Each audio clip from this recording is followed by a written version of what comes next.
sur le club de Saint-Étienne, le CAS. J'ai commencé à l'âge de 16 ans et puis à 17 ans, on m'a proposé d'entraîner, donc j'ai accepté. Donc, je suis arrivée déjà avec mon petit bagage de joueuse d'une année.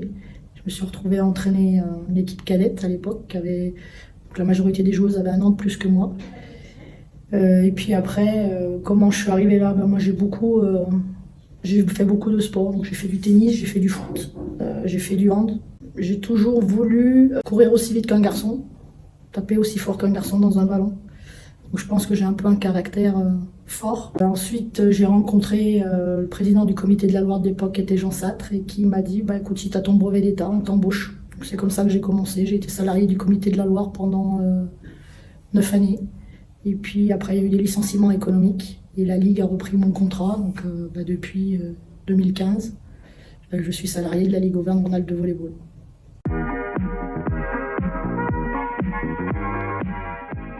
Moi, j'ai jamais ressenti ce côté homme-femme. J'ai toujours été accueillie de bonne façon. Peut-être que c'est parce que j'ai toujours vécu dans un milieu masculin.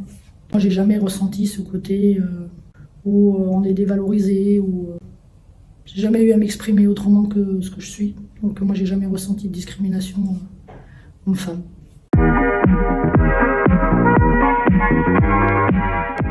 Je pense qu'on n'ose peut-être pas assez. Les garçons sont peut-être plus directs, se posent moins de questions, trouvent beaucoup de positif dans ce qu'ils font.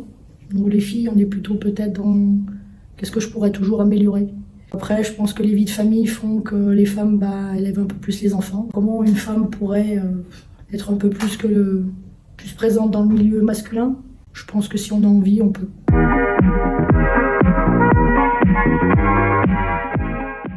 D'être qui on est. Je pense que ça, c'est important, venir comme on est, ne jamais rien lâcher. Par le travail, par l'envie, par les relations, par les échanges qu'on peut avoir les unes avec les autres. Je pense que ça soude un peu l'ego. J'essaye d'être un modèle dans le sens où ce que je veux appliquer à mes joueurs, je me l'applique à moi-même. Mais ça, je pense pas que ça soit une histoire d'homme ou de femme. Je pense que pour que ça fonctionne, ça doit être comme ça. Après, essayer de rendre les joueuses autonomes. Donc autonomes aussi bien sur un plan volleyball, mais aussi autonomes dans la vie de tous les jours. Et puis se moquer un petit peu des a priori qu'on peut avoir les uns sur les autres.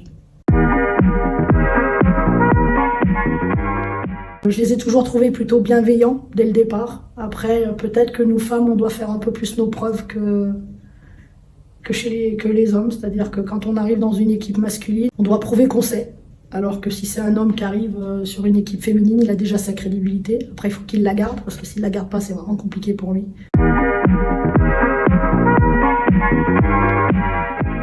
Actuellement, dans le volleyball, toutes les femmes qui entraînent à bon niveau, je ne veux pas parler de haut niveau, parce que le haut niveau, ça ne concerne qu'une division, mais à bon niveau, il n'y a pas beaucoup de filles. Et souvent, les filles qui entraînent, c'est des filles qui ont joué à bon niveau. Moi, je suis peut-être l'une des exceptions. Je n'ai pas joué à très bon niveau. Je pense que moi, je me suis forgé un caractère et une position qui ont fait que les gens m'ont fait confiance. Mais si on prend les 4-5 filles qui vont entraîner en élite l'année prochaine, c'est toutes des joueuses qui ont au moins joué en élite ou en pro. Je pense que ton vécu de joueuse fait qu'on te fait plus confiance que si tu viens en bas de l'échelle, en fait.